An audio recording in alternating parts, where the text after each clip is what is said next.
Good evening, everyone. Welcome to the stream this evening. Thank you for joining us. Who have we got watching tonight?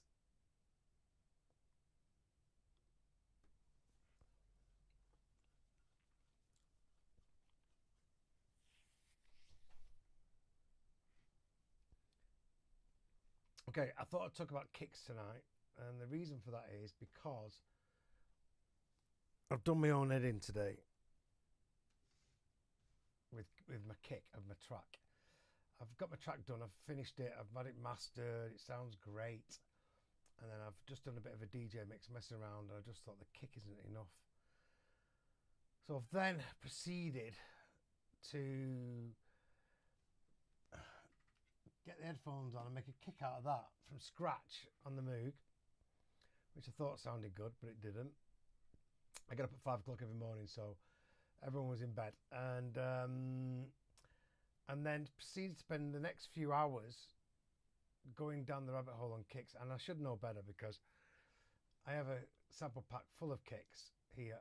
I have the F9 kick pack, but I just wanted something with a bit of punch and to be a bit more analog and untreated. So a lot of the samples you get, you know, they've got compression on, distortion, you know, nothing's better than an analog kick if you can get one.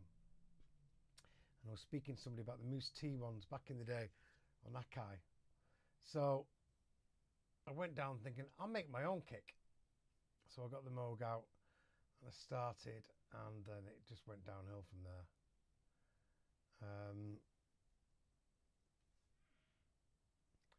So yes, just went down it. So I had this kick, first of all. In fact, no, I never. I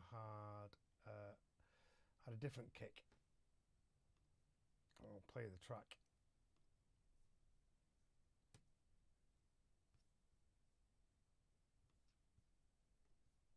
This is the track. I had this kick. I've deleted it.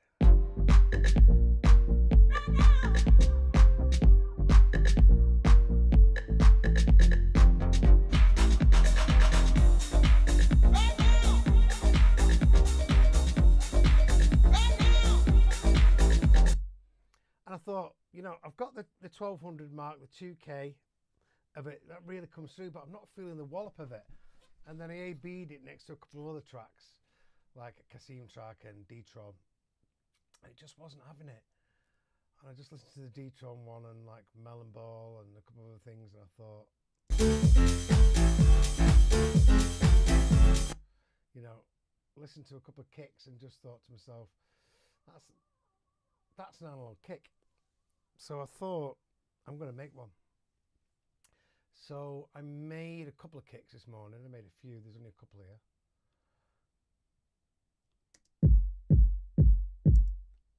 Which I really like. In fact, what I did was, you can see here, that's one audio file. If you look at this, and these are all different kicks. And what I did was I went through, just listened to a few different pitches, different distortion. They've got an overdrive on the Moog. Oh, sorry, let me just take that off. So, yeah, this is, I went and I just made loads of kick in the Moog and just changed a load of parameters to see what could happen. This is the multidrive, which is like a saturation. They sound really good. Because the thing about a kick is this. You might start your track with a kick, but everything you add in will get in the way of a part of your kick. Okay, and what I mean is this.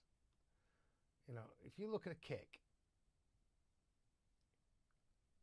it has, let's get a kick up.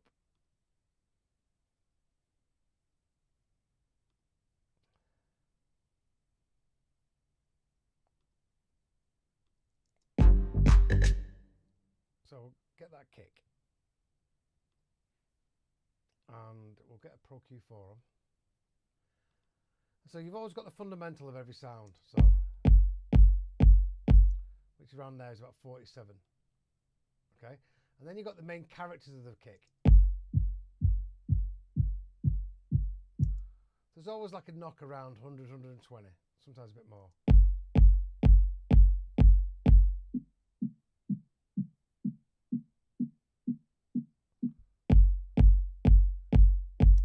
and then something around 200. And then depending on your kick, you know, if it's an 808 kick, you know, you probably just got something here and then something up here.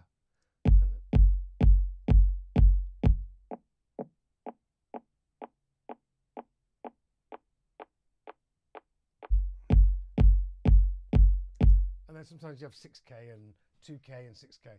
So the kick's got, you know, it's not, there's frequencies going all the way from 20 hertz all the way to the top. And the more you add in, the more you're going to hide the kick, or depending on your kick.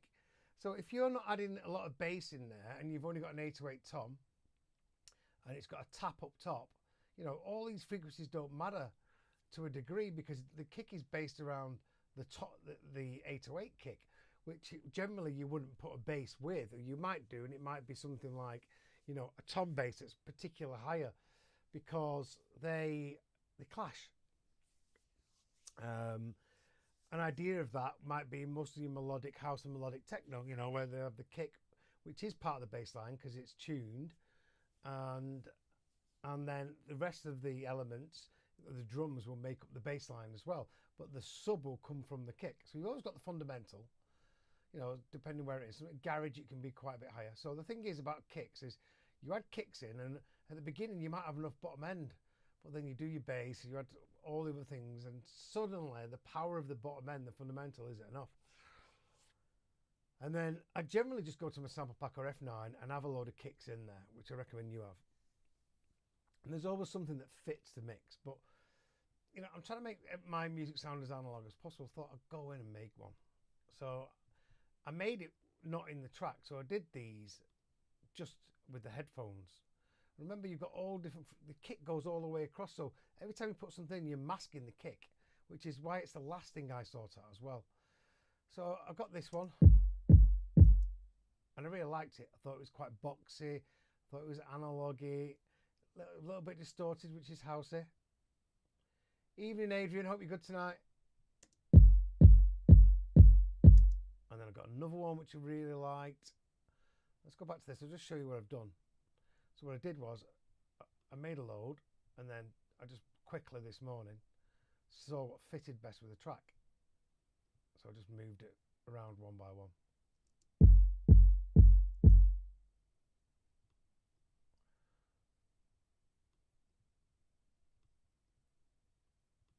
They were the more distorted ones. And I just made these from scratch, and I just thought I can put a bit of a top on those.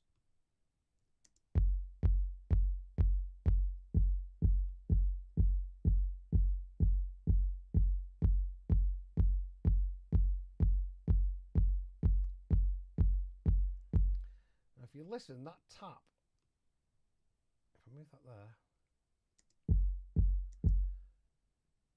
is the distortion, because it's not starting on the 0. So that tap actually isn't there, but it did sound quite good in the mix.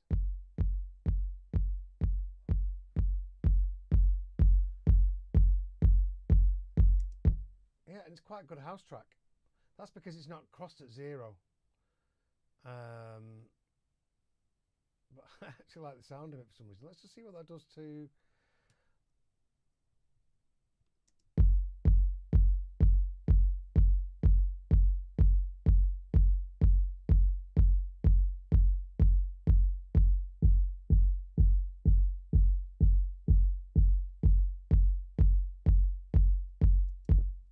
So yeah, so I've got loads of different kicks like that.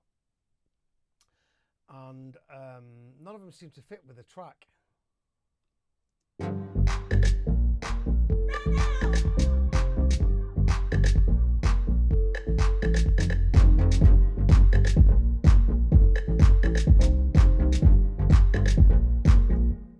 Even though I like them. So I spent like, I wake up at 5 every morning. I just went down the rabbit hole looking at kicks and making kicks, and did that, and then did this one. Oh, that's not playing. Oh, this was the new kick I made, and then I went into making another one with that.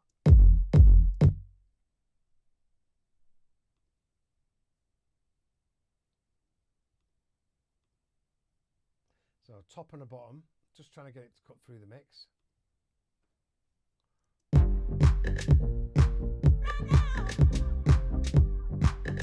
Was that kick? Oh, that one's still on there actually.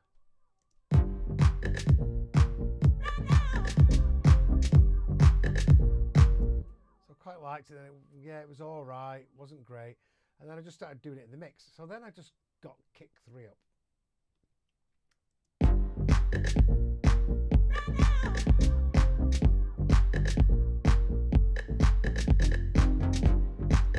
I dragged in the D-tone track running, sampled the kick, so it splits into 2. So I just took all the rest of the mid frequencies out, just to got the attack of it, and then I tuned it to be like my track. But then the key thing about this is you've got all the compression on everything. So with stuff like this, in these tracks, what it's better to do is just get this and just kind of, I think, go like this. Just really make sure you get the tail right, or else you're going to get artifacts and problems. And yeah, and then I went in and I messed around with the amplitude and messed around with this here to get a different sound.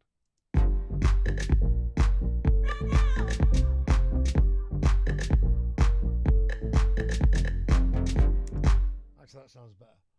At the same time, I had my headphones on for ages, and then I had it loud, and I just went crazy going into kicks.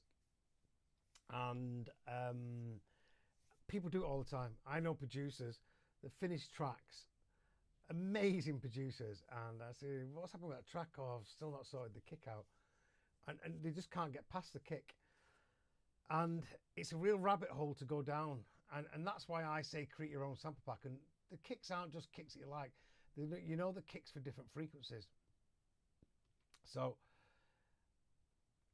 I thought, oh, what should I do? Should I put some saturation on this? Or do whatever? And I thought, I don't really. I do, but I don't really want anything on my kick. Because anything that you do to anything is going to create some kind of harmonics or distortion or something like that.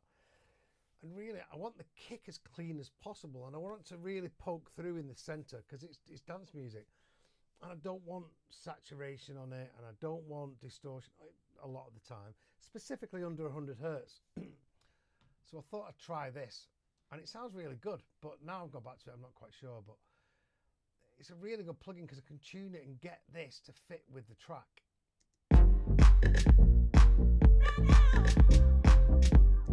I thought it needed a click, so I did the click, and that's that. But going down the rabbit hole, like the idiot I am, I bought this. So I thought I need an analog kick. I want something that's just really kind of solid and comes through. And there is a difference, and I don't care what anyone says, because I just made the same sound in plugin Trillium, which I love, and on the Moog, and it sounds much better on the Moog. So I bought this, and it's a kick maker. I spent a couple of hours going through YouTube, looking at all different tutorials, looking at all different things. And this is the trickiest one to use. It's not got loads of knobs, but the sound of it sounds really good. So, like an idiot, I bought this. But, you know, I like an analog kick a lot of the time, and I can still combine the two. So I'm just thinking of, you know, combining kicks. So, but with something analog, because this kick just sounds great, but not in this mix. As does this one. You know, a lot of the time, I mean, that just sounds like a normal house kick. I just made it on the Moog. All I did was turned all the oscillators off and turned the resonance up, and then messed around with the filter, got it in pitch, and then just messed around with the envelope and the attack and the decay, and got the sound. And I've got probably 5 or 6 kicks I'll use there, even that I'll start the track with. So if I'm making like an old school house track with not a lot in, I'll probably use that kick. But yeah, I've been down a right rabbit hole, and the thing about kicks is the important things is the transient in our music, in dance music. So And I always like a bit of bottom end. So if you can get a kick that's clean from sample packs that are clean, that have been sampled in without the least amount of distortion and saturation and compression as possible, unless it really needs it, yeah, you've got, it's just a straight kick, and it's just going to really help you punch through the mix, because the more you add saturation, the more you compress things, the more you're adding these harmonics, and the more likely to start interfering with the dynamics of that and the bass in the low end. And a lot of the time, you know, people, my clients, half the time they're listening in isolation, and I turn off the saturation on the bass and the kick, and straight away the kick's bouncing. So yeah, I do like them, but I didn't use them in the end. I'm actually going to have a play when this turns up in the next couple of days, this MBase-2. Who else is here tonight? Say hello. Hey Bobby, how are you? Any questions for me tonight, everyone? We're just talking about the kick and how I've gone down a rabbit hole today, and we all do it. And I think the reason why I wanted to talk to you about it is, you know, everybody has creative moments and problems when they go through things. And I think the key lesson from this is I got this track mastered. It sounds great. It came back. I A-B'd it, and I didn't like the tilt of the mix compared to my references, even though I'd been A-B'ing the references. And actually, there was something niggling me in my head, because he mastered it. I sent it back and said the kick's not coming through enough. And then today, I was just thinking about, I was talking to Analog Kicks to the engineer, to the master engineer about Analog Kicks. And, you know, I must have been dreaming about making kicks in bed. And I've woke up this morning, 5 o'clock, everyone's in bed, and started making kicks on the Moog.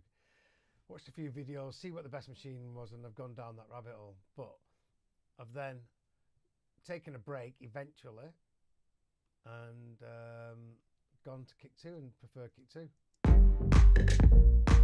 Actually, the two together might sound good.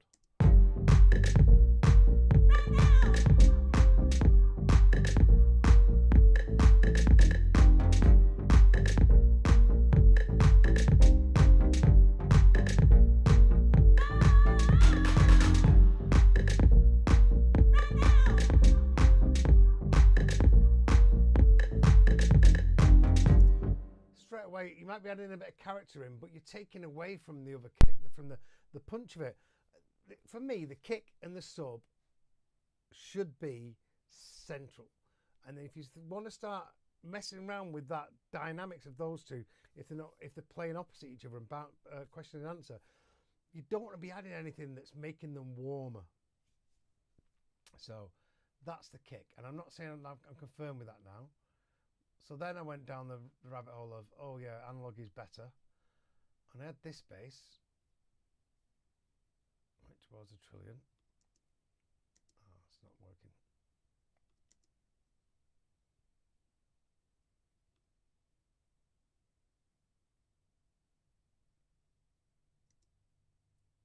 For some reason it's not working. But I used Trillion, and I used the preset that I always use for some reason.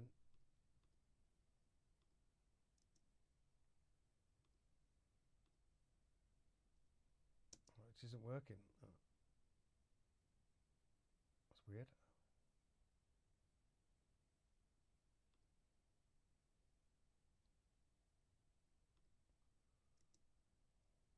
Anyway, I was using that, and that's never happened before. And so I went in, I did a Moog, I did a sub on the Moog, and it didn't have the mid-range that I wanted it to. So then I just made this. And I want to let you know, I've got the sub 37 here, but I used to have the Minotaur, which is, you can get a second-hand one for about 150 quid. Just a single oscillator, or is it 2 oscillators? And it's amazing for like you 90% of the time, that's what I would use for bass lines in house music, tech house and all that kind of stuff. And it does sound better than a plugin. So it's a little, let me see if I can find it here. It's called the Moog Minotaur. I don't know if they still make them, but Moog has the best bass. I've got a profit there as well.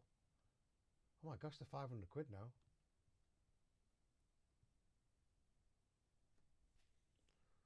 Oh my God, I paid about 200 quid for mine. I think I sold it for about 150 quid. All right, okay, they're not cheap anymore. So yeah, so then I went down that and I thought I'd start talking about this because it's quite important. So I got a bass line in. This is it.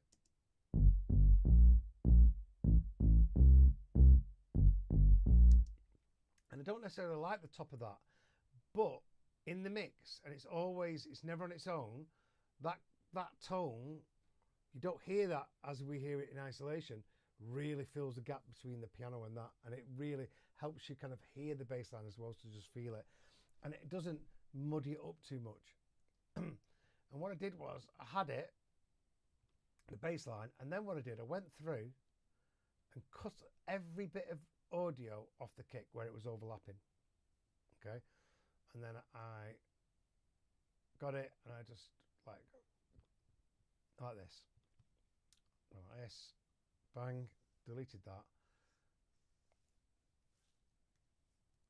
deleted it, brought it back like that, so it wasn't going where the kick is.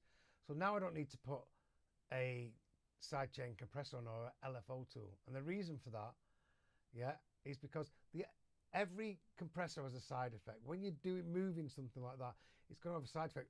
All this is doing is exactly what I want it to do, right? And that is cutting out the bass before the kick comes in. Okay, and so I went through the whole bass line and did it and A-B'd it to the original and isolated it like this.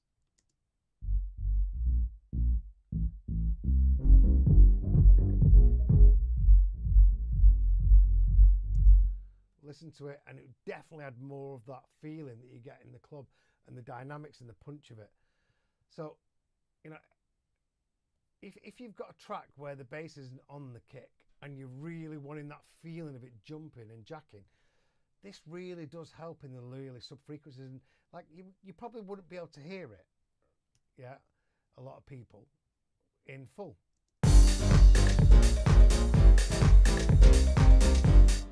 But when you go like this, when you listen like this, these are the frequencies that you feel in the club. Feel. So I'm not using my ears now, I'm feeling it.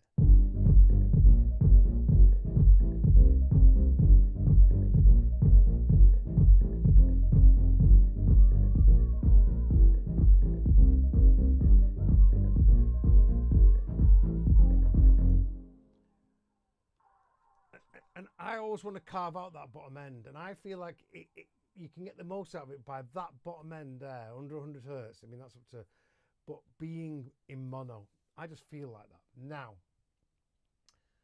with that, I did want it to be a bit wider. So what I did was I got my new favorite plugin called Basslane Pro, and this makes it wider, but what it does is it doesn't touch the mono system. It adds harmonics on the side that are just added to the side. They're not like stereo spreading what's in the middle or a delay or a reverb or anything like that. It's kind of psycho-acoustically adding the harmonics that make you think that the bass is wide even though it's not. So this was it before. So this was it after.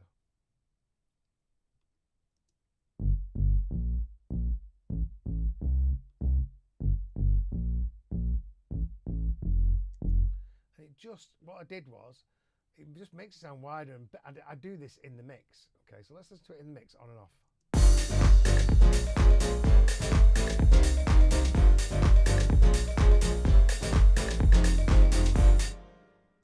I don't know if you can hear that, but I can in my room. So what's happening is it's going from there, but it's now opening up like that, the bass. And it really works because I've got the piano a bit there, but a bit wider. I've got the synth there. I've got the kick still here just thumping through, but weirdly enough, I've still got the bass thumping through. But for some reason, it feels a bit wider. But what I was doing was A-B'ing it and just getting the amount, yeah, so that, or the frequency, so that it just seemed that way. But I was always concentrating on the kick and the sub of the bass, making sure that I wasn't losing that energy. But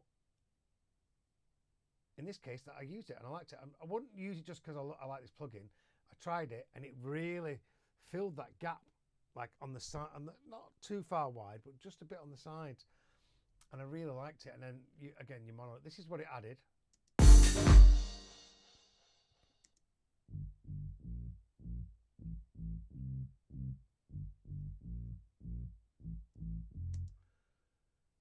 And yeah, it sounds really good. I really like it. I tried all the frequencies. This is the frequency it does it, and that was the best one in the mix. You know, I don't do it in solo, and I liked it. So that's adding to it. But when you go to mono,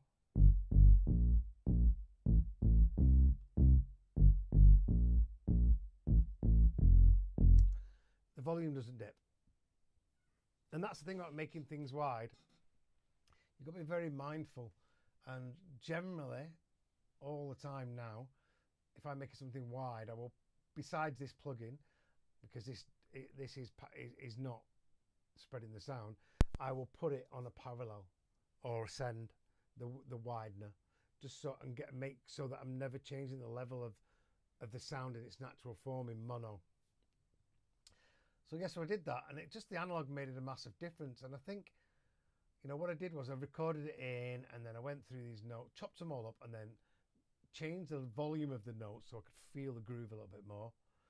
And then I bounced it, and then I did it, and I tried some compression. There was a bit of I tried a bit of clipping on it, just soft saturation, just very slightly.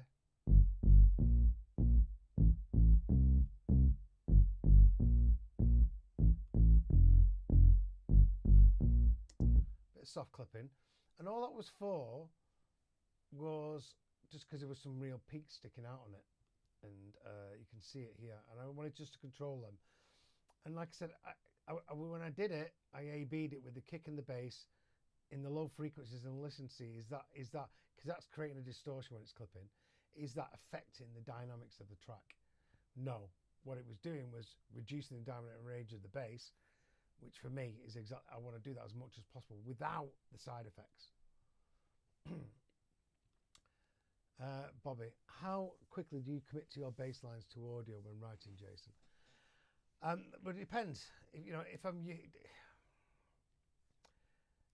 like, this was Trillion.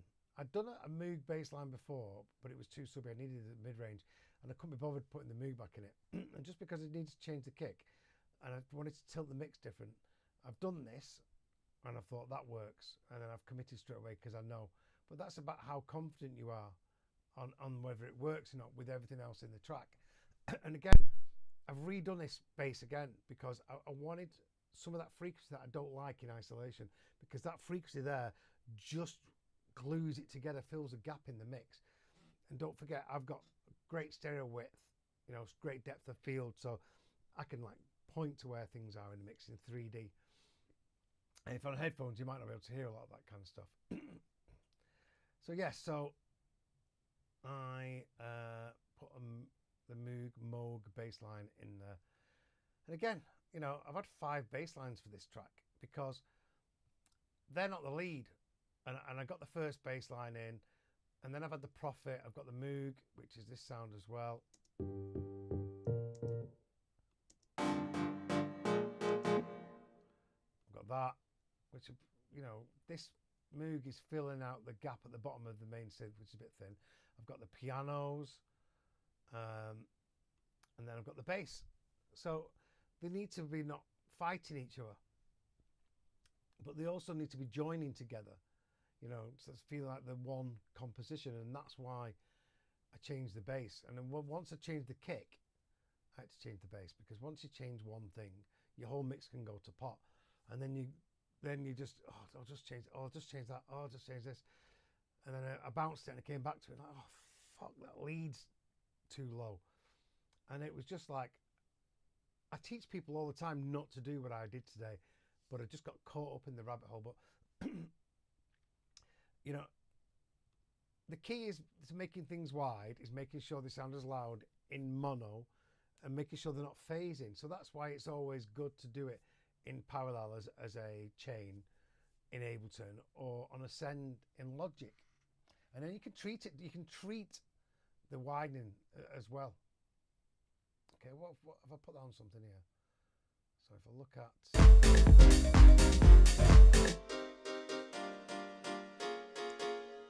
So yeah, so I've got the piano here, and created a chain for Logic users. That's basically just like a send, created a send.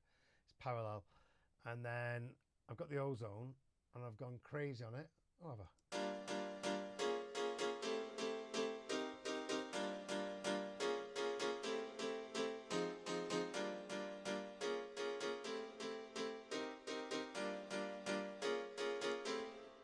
And then I've just added it just till I think it's the right volume. Now, I do it in the mix.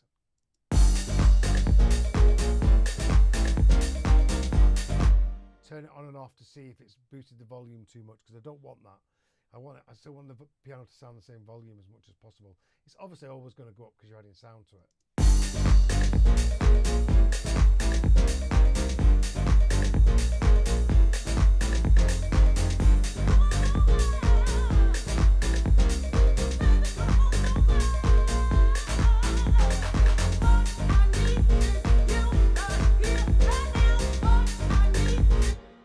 So yeah, so I added it in parallel, and you've got to watch for the phasing. And the thing is now, when I A/B my other version, you know, sometimes you can hear a bit of phasing in old tracks that I've done, and that's partly because I've not done this in parallel. You've got to watch it when you're using wideners and all that kind of stuff. Any question for us tonight? There's quite a few people watching. Please say hello. Any questions you want to know about music production? So going down the rabbit hole is not something I do very often, because I'm so organized with my flow, with my sample packs. I've got a million kicks, and normally if I come to the end of summer, I go into the F9 kicks by James Wiltshire, which are amazing. He's amazing, top bloke. And there's always something in there for me. They're just good round kicks, even if the character's not there.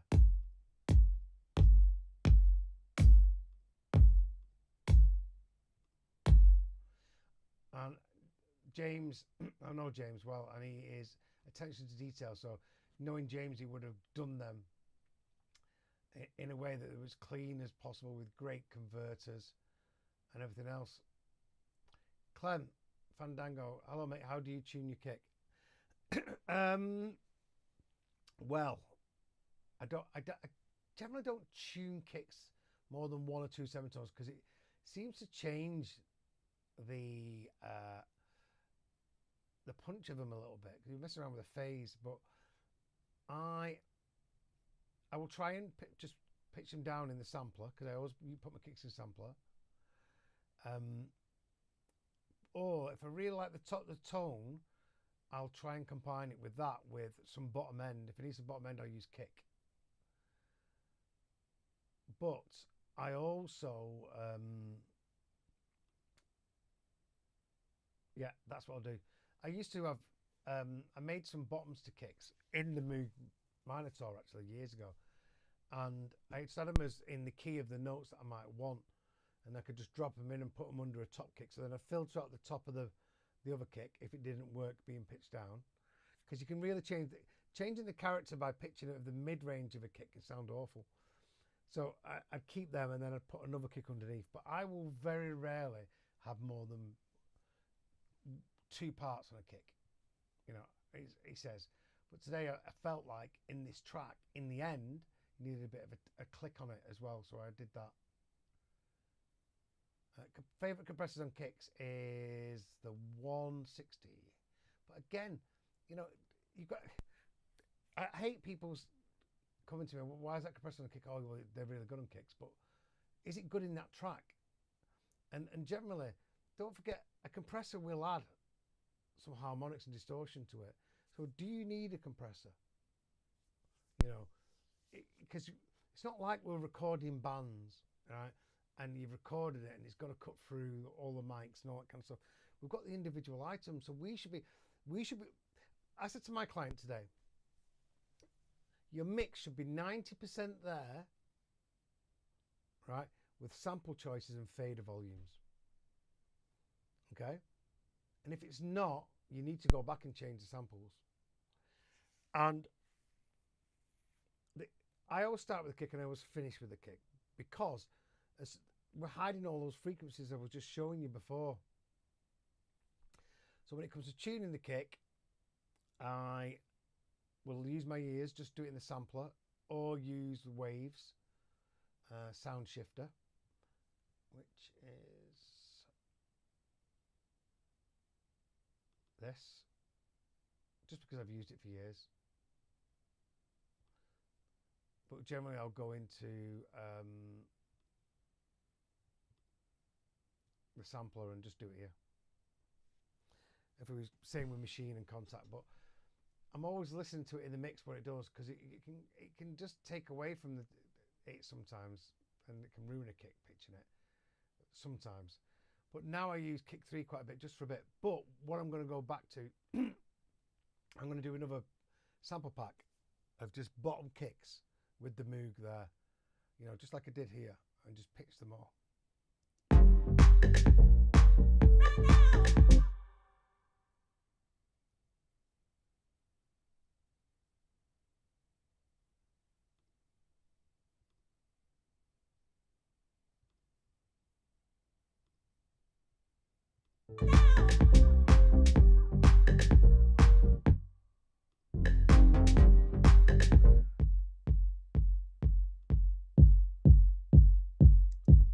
See, I really like that one. I really like the character of it.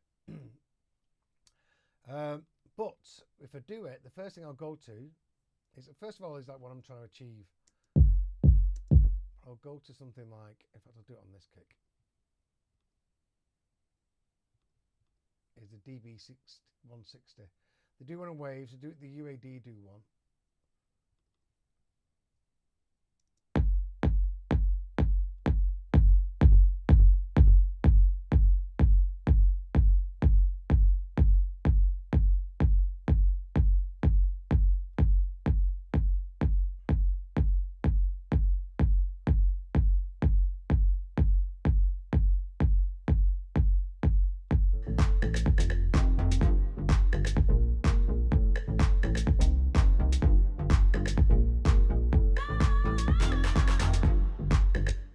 Tighten up the bottom end, tune into the bottom end. Have a listen to that there. You know, did it need doing that? I don't know, but what are the side effects of this compressor? That's what you ask yourself.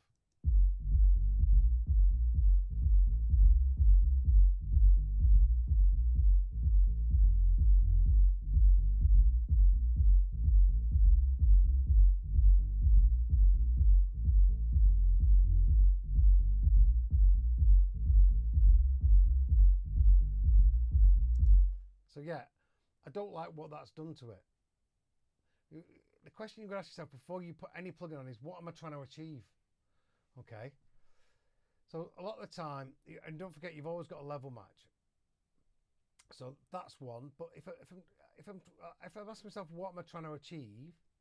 Okay, I'll just reach for a compressor. So we'll use this one, for example. I'm going to use this because it's got delta mode. Okay, so what is this doing? Let's just listen to it and I'll compress it. And what am I trying to achieve? Right, so if I'm just trying to just compress the end of it so it's a bit tied to the kick, I'll go.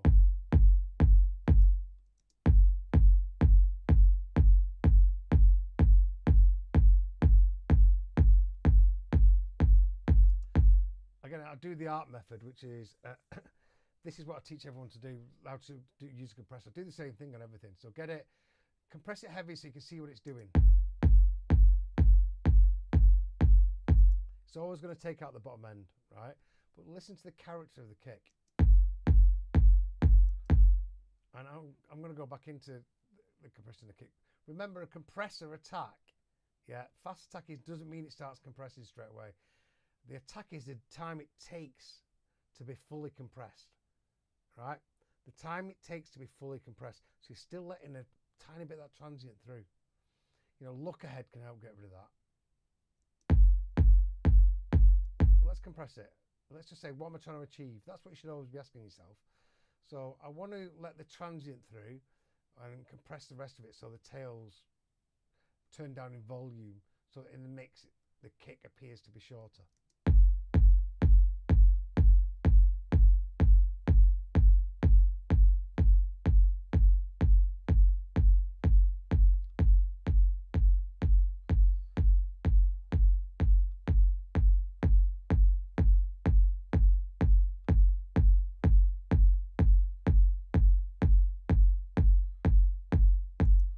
So what I'm doing, listen to the transient come through, then I'm letting a certain amount of the body to come through before I start compressing.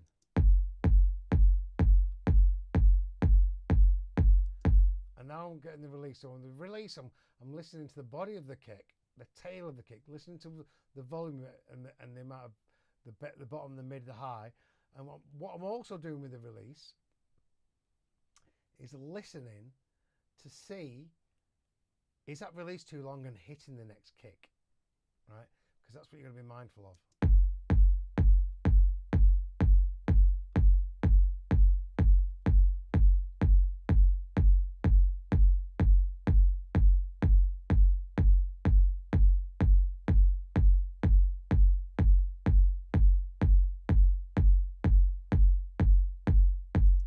I do this in the mix, but yeah, so I've got that, and then I go, okay.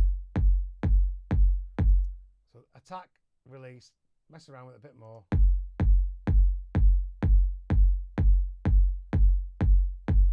A-B it on and off.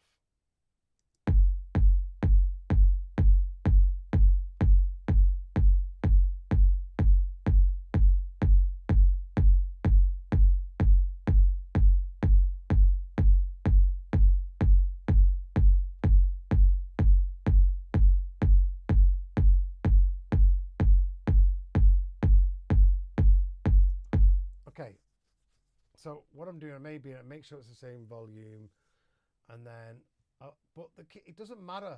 It doesn't matter if this kick sounds great here now. All that matters is how it sounds in the mix with everything else. So let's listen to that.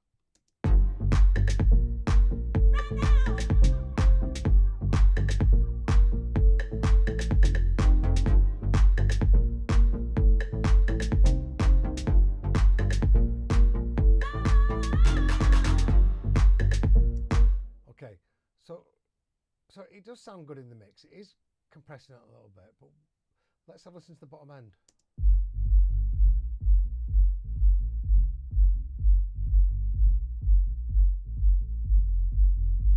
Okay, so I like what it's doing there. Let's listen here.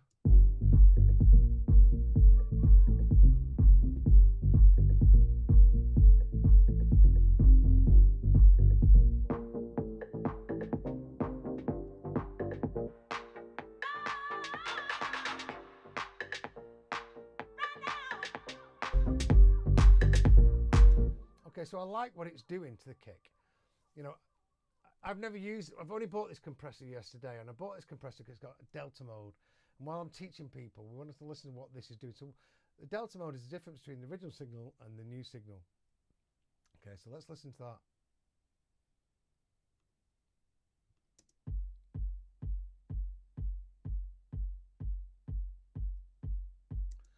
So it's adding that to the mix, and that's kind of a bit of a distortion. It can be distortion, listen.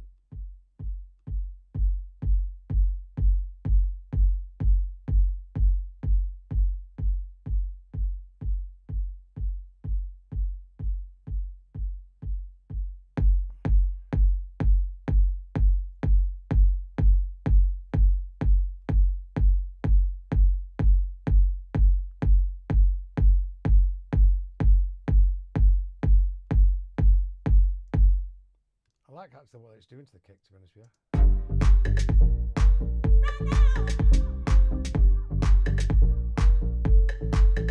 Let's give it a bit more presence. It's cutting through the mix a little bit better. I like it.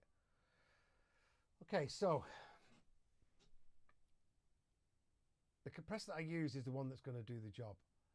I don't have a favourite as such because I'm not a band person, but I use the 160 a lot of the time, but it does really take away the bottom end. And the key is level matching and just trying to tune yourself into what's it doing to the low frequencies of the sound, what's it doing to the mid, what's it doing to the high, what's it doing to the attack, what's it doing to the body, what's doing to the tail, what's doing to the tone, and then what's it doing to everything else around there. So basically, you know, if I do something to the bass, like add saturation or compression, that compression can create, you know, the tail of it to be longer, which then interferes with the attack of the kick, which then makes the kick sit back in the mix, which I don't want. Same with saturation. Everything's different all the time. You just got to say, what am I trying to achieve? And then when I'm teaching people, just do the art method and listen through it.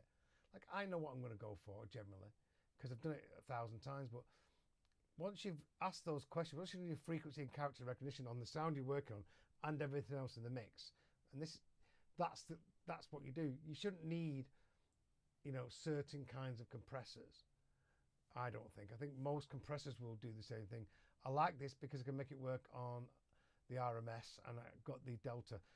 I was going to upgrade to Neutron 5 from Neutron 4, but they want £186 for it, and I was like, no chance. Like, I don't know where isotope's coming from, but that's ridiculous. So you can do it in isotope. Delta mode, whilst you're learning, you know, things like limiters and clippers and anything that's got delta mode will help you. This is €50, this, and I bought it, and it's a really good compressor as well. It's a mastering compressor, but you can see I'm using it on the kick. A little bit, 184 samples, latency, but it's not too bad. Oh, what's that one?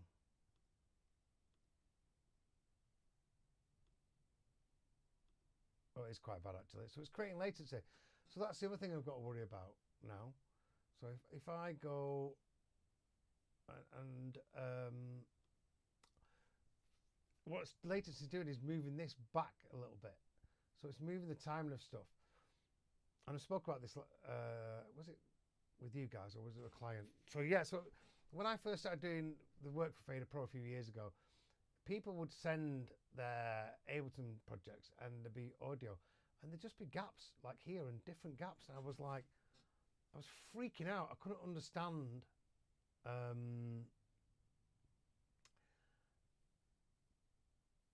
why it was. And then I realized that it was the latency caused by the plugins. And sometimes when I line the things up, the tracks just punch more, because what's happening is the phase, you're moving it back, so you're changing the relationship of the phase, let's just say, of the kick and the bass, and you're either going to improve it or create some cancellation, possibly. You know, and the other thing is, if things are meant to be hitting on a transient at the same time, which some of our music is, and you're moving them, you're smearing the transients. Can't hear me that well. Okay, sorry. Is that better? Thanks, Siebes.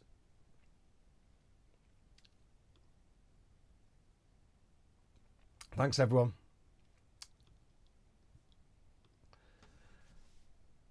Okay, so favorite compressor is nothing. You know, you can, like, if you're learning, if you don't know what a compressor does properly, get the Pro C2. It's really good. Or Pro C2 doesn't have delta mode. That's the problem.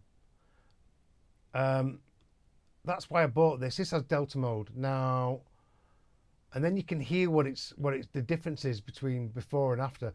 Specifically, like when people are doing like a hard knee.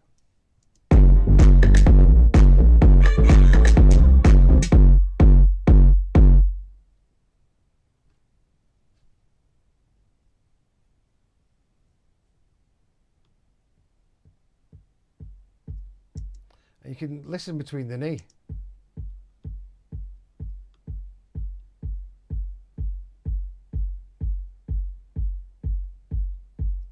And what it's adding, because sometimes it might be able to, it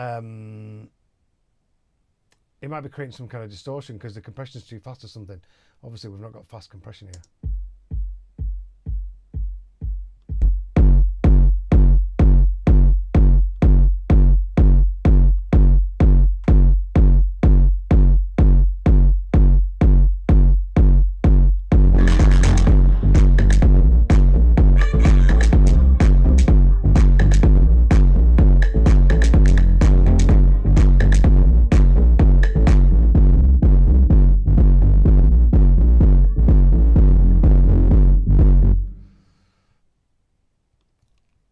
So I only bought this yesterday, but it's a good plugin.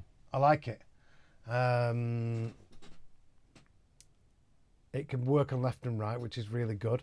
If you've got like loud snares on the right hand side and all that kind of stuff. It can work on RMS, which I'm not going to go into, or peaks, which is the very top or the average.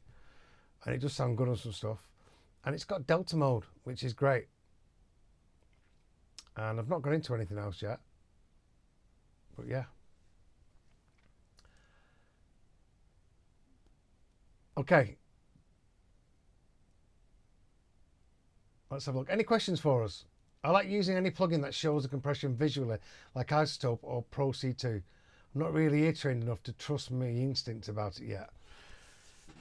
Evening Helix. Well, that's where you're going wrong. Okay. And the problem is you're using your eyes and you're not hearing what it's doing. And what I do with my one-to-one sessions when people sign up, it's mundane, but it's the only way you train you have a different way of thinking and training your ears.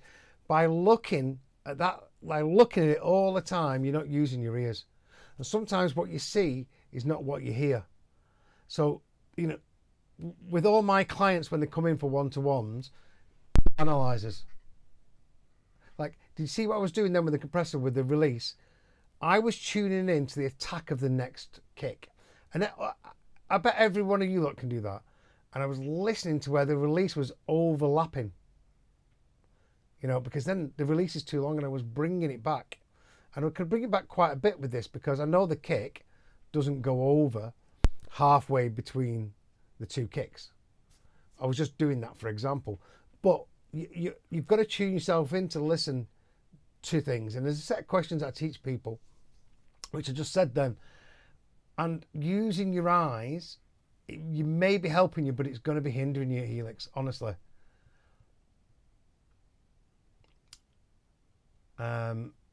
Seeps fam, you're not a pain. I'm the pain. Sorry about that. Okay. Now the music is slamming hard. Okay. Okay, it's quieter now. Oh. Let me take these off.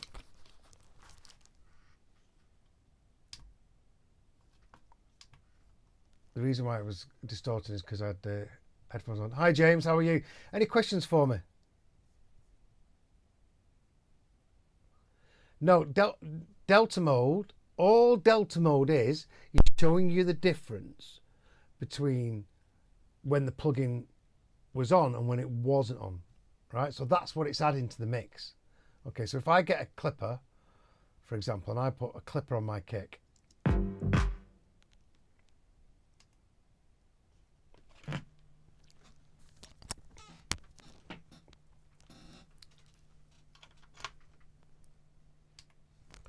I get a clipper on my kick. Let's just say I think, oh, I'm going to take off the top of it, right? And I think I'm going to get K-Clip, right? And I'm just going to take off the top of the kick, the tap.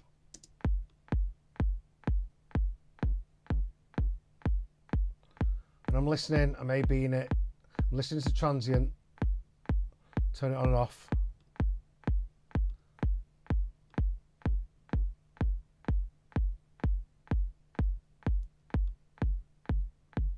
Try soft clip so it's not as aggressive.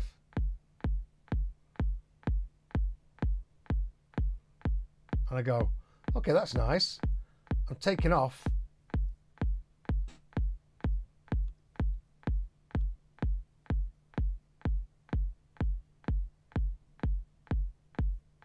Taking off 1.5 dB, it's not up there, but okay, so what's that doing? This is Delta mode here. You might think it sounds good, okay? That's right, Helix, yeah. Just to let you know, guys, we're all here to help each other, so don't feel stupid about asking any questions, or if someone replies to you, it's everyone's just trying to help each other. So Delta mode is the difference. So now, my kick sounds virtually exactly the same, but it's telling me I've taken off 1.5 dB, which is good, okay, for mixing for loudness. And if I A/B this, hi Stefan. No, one sec.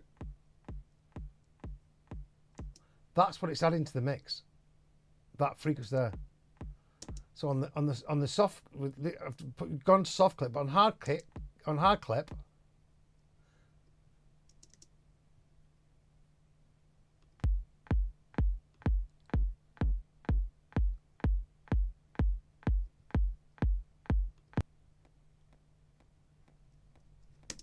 that's what I'm adding to the track. And because I'm adding that distortion to the track, you know, I'm going to be possibly smearing transients and affecting it, you know. And so that's why Delta mode's good while you're learning, because then you can learn, because your ears normally might compress or clip too much and go.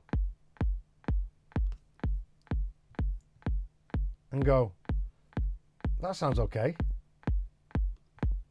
It's not that. You think that sounds okay. I'm listening on headphones, I can't hear the bottom end, by the way. And then you go to Delta mode and you go, okay, so I'm adding these frequencies in. Where are the frequencies? So I'm adding some frequencies in the bottom end, right? I'm adding some in the mid. So the difference is that. So I'm adding all that in. Do I want that? Not really. I've got a really good clean kick. Why would I want to do that? Balancing it for loudness, so.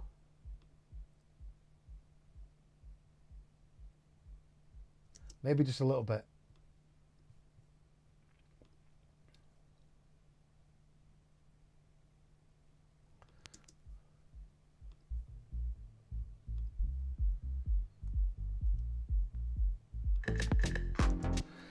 Okay, so just to let you know, if you can't use your ears, right? Delta mode's one way of doing things, of tuning and listening, just to what it's doing, and then you've got to turn the effects on and off in the mix, level match. You've always got a level match.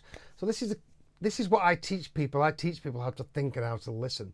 That's the difference. I'm not teaching people how to use plugins. Okay, we use one compressor, we use one or two compressors, one EQ, one clipper, and we use this, and I teach you to use your ears, because that's the only way, right? If you don't know frequency and character recognition, which is using your ears, right? Yeah, you don't know what an EQ is doing, you don't know what a compressor is doing, you don't do anything else, because you can't tune into them frequencies, or you're not tuning into what it's doing to the attack of another instrument in your mix. So that's what mixing's about, and that's what it took years, and that's why I wrote the one-to-one mentorship, and that's why it's been so successful, because people I work with can finish tracks and they sound good, but they're just not getting signed, or not got the punch or the width or the body, and that's because they're doing things like compression and saturation, and it just sounds louder, so they think it's automatically better, or they're tuning into certain frequencies in the kick that sound better, but really down the bottom end they're adding harmonics, and them harmonics are taking away from the transient and the punch of the kick playing with the bass.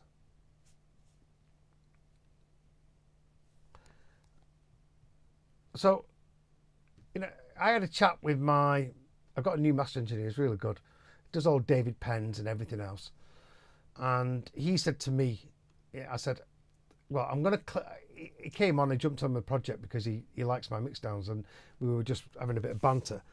And I was saying, this is what I do, and this is what I do. And he just went, don't clip.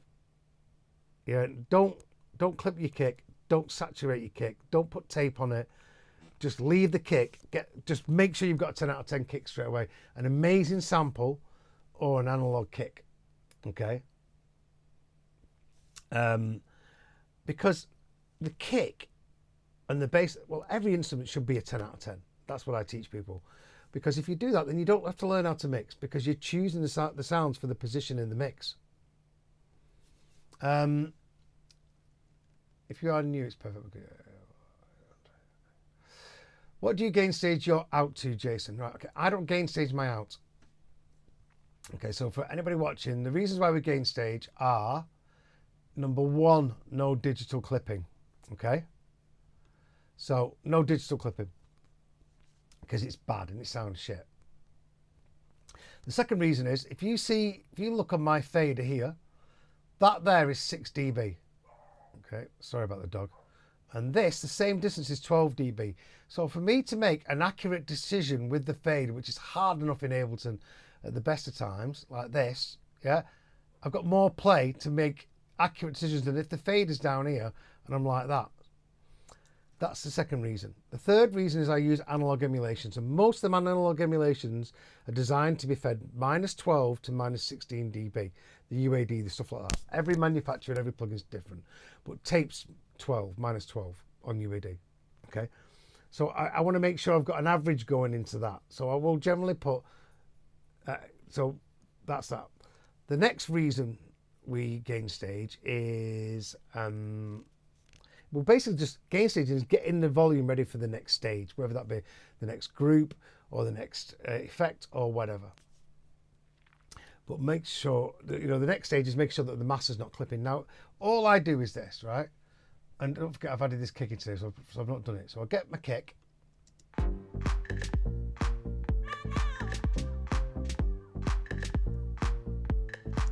use the clap actually because it's made of a few different things. So I'll get the clap. And what I'll do is, I'll get it. And if it's, I'll get it with no plugins on. So no plugins at all, right? So this is key. The fader has to be 0. I do this on everything. I don't like to use the utility because it's just another plugin. Yeah. So in the synth, if you've got a synth, if this is a synth, go into the synth and turn the output down. So this is -12. If you're in a drum machine, yeah. If this was a drum machine, like this, but it's not, is it? That's SP. Like this, go into it and turn it down here. No plugins, -12, right? If it's audio like this, go into the audio, like this, highlight them all, right click, see what it's at, select track content, go down here, and turn it down, so it's -12. Now in Logic, you click on the audio and you've got something, a gain here. You open up here and you've got the gain there, but it's all about pre-fader. Now, if you don't use analog emulations at all and you just use stock plugins and digital and everything else, all that matters is that you're not clipping digitally. Okay. Some master engineers might ask for some headroom, but it doesn't matter because now we've got 32-bit, okay? Now, with that, if you're clipping here at this stage in digital and clipping here and it goes to mastering and it's in 32-bit and they turn it down, this section will declip because the peaks have been retained, right, in 32-bit flow, right? But this clap won't. This clap will still be distorted digitally, and you can't change that. So just good housekeeping. I do -12. Every single thing that I put in goes to -12. Fader at 0. No plugins, and then generally the kick's the loudest thing, and I just generally turn things down.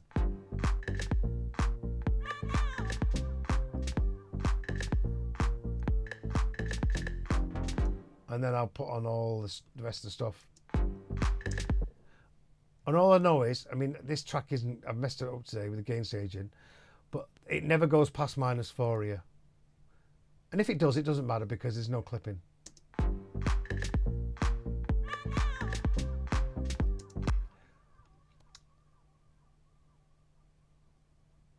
Now, when it comes to gain staging, it's about what's going into the plugin's helix. So the plugin won't understand perceived loudness. It only understands numerical. So that's the energy going into the plugin there. It's not what you hear.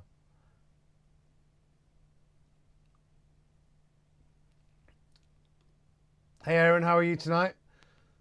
Okay, we've gone over a little bit. Any questions? We've got some new people on board. Like I said, you know, I'm doing the one-to-one mentorship. It's usually a 10-week course, but I've got a set of videos which go along with the course. So if you sign up for one-to-one session, which is a 3-hour mix down of your track, I give you access to those videos, and they're really helpful. And I'm uploading a new video there tonight, and you get exclusivity to new videos that are uploading all the time. So more like how we made. So if you've come across me because of Torterri one, if you signed up at subtonemusicacademy.com, sign up there for the taster plan, it's free. You'll get emails. I won't spam you, except for during January, telling you that we're going live, and you'll get advanced access to content for free. So yes, that was, what did we talk about tonight? We talked about kicks, we talked about going down the rabbit hole, talked about gain staging and analog versus digital.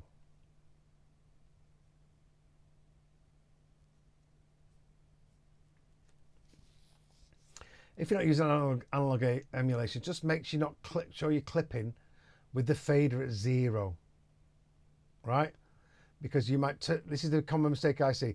What will happen is people will turn down the fader so it's not clipping. It'll be a -18, but then it's going in too hot into the plugins and the plugins are clipping. Please, everybody, if you like this, after you can leave a comment in the section, like, share, subscribe. If you want to get access to videos early, go to subtonemusicacademy.com, sign up for the taster plan, and you'll get them. I've just done a video on the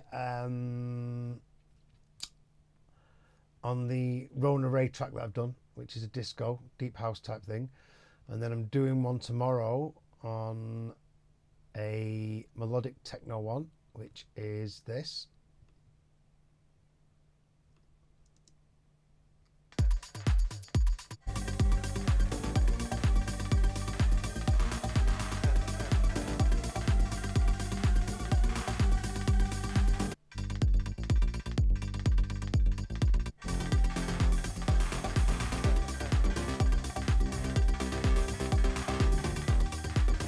That isn't actually finished, so I was going to finish that, and then I'm doing one on this, which is with YOUNGR. You will have heard this.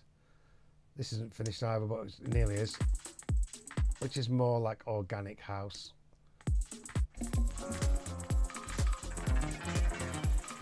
Can you hear the storm outside?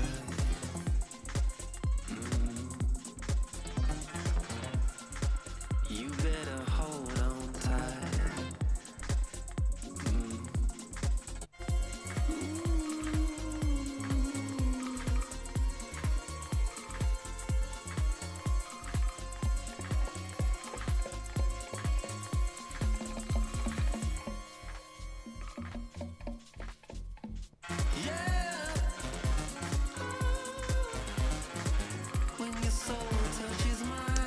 Which is my new one with YOUNGR. If you know who YOUNGR is, everybody, YOUNGR, check him out, he's amazing. Okay, I just missed a lot of messages.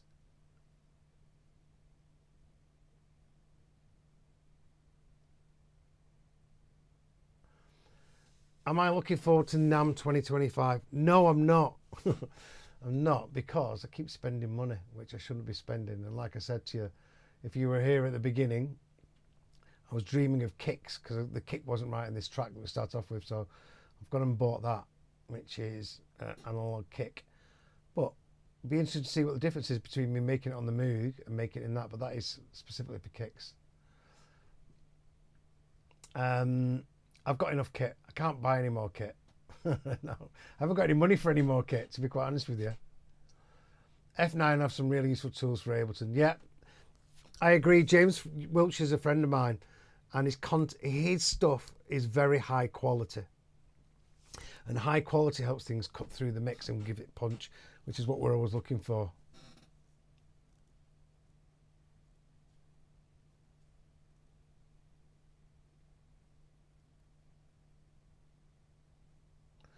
Okay, everybody, thanks for tuning in. Back tomorrow. I'm not here Thursday because Thursday I've got a gig, and I'm not here Saturday because I've got a gig Saturday. Sorry, but yeah, guys, thanks very much. I'll see you all soon. I hope you've enjoyed it. Just please, send me your questions, and if you want me to do this session on your mix and identify the key issues for where I think you could improve, let me know, and I'll mix your track in this session, or I'll do the most that I can. It really helps people. Aaron let me do his, and his track's sounding amazing. He booked a couple of sessions. So 6 o'clock every night UK time. Siebes fam, yeah, listen, whatever you do, it doesn't matter what door you're in.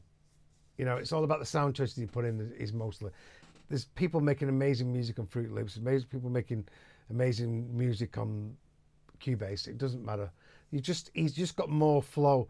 The only thing I'll say to you is if you're making electronic music, the majority of people are using Ableton. I've never had, you're the first person that's been Fruity Loops. Every single client I've had has been Ableton 90% of the time, Logic 7% of the time, Cubase 2% of the time, and everything else 1% of the time. So I always recommend to use a DAW that you like. It's easy to learn something if you've already got the ideas from something else. And then you can collaborate really easy. If you want, you can just send stems as well. I'll do stem mix. I don't know Patcher, I'll have to look at that.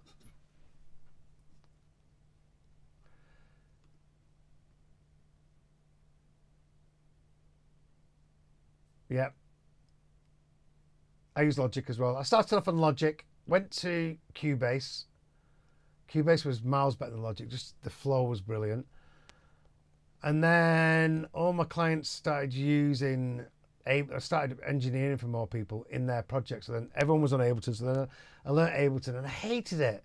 I hated everything about it. And then when I got over the clip view and started using clip view and push, and I had to work with clients, and that's when clients were coming in the studio when I had my studio in Manchester, the flow was just like, oh my gosh. And the thing about Ableton for me is I'm not bothered about too much routing. It's got plenty there. You can automate everything that you really want to automate. Not as good as Bitwig, but in Ableton, I use Simpler all the time. I use Drum Rack all the time, which is, you know, each one of them is amazing. It's so easy to swap samples and everything. It's so, especially in Logic, and it's so much better than Contact and all those other samplers. I think between Simpler and Sampler and the Drum Rack, for me, the modulation, and then obviously this view, Ableton's just amazing. Not for recording vocals.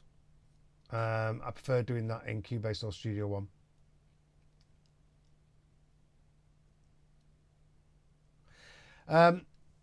If you sign up to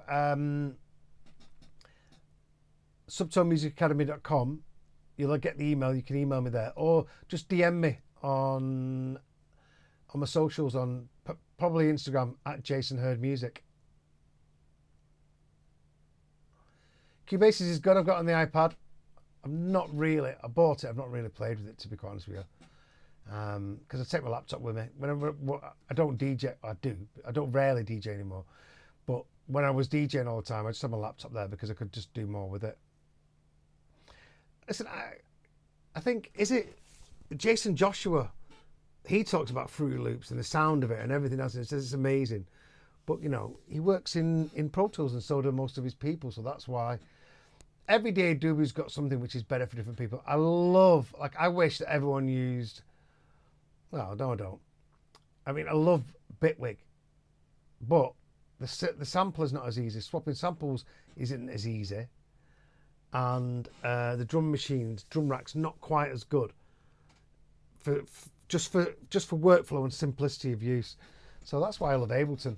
But then again, I was having a conversation with someone, and they were telling me, you guys might know this, that when Ableton channel goes over -4, it adds some kind of saturation. I've tried to Google it, and he swears it's the truth. So that's why Ableton's got sound, and you don't necessarily want to add saturation. So if you know anything about that, leave a comment on the channel. And I'll see you all tomorrow, 6 o'clock UK time. Thank you, everyone. You've been amazing.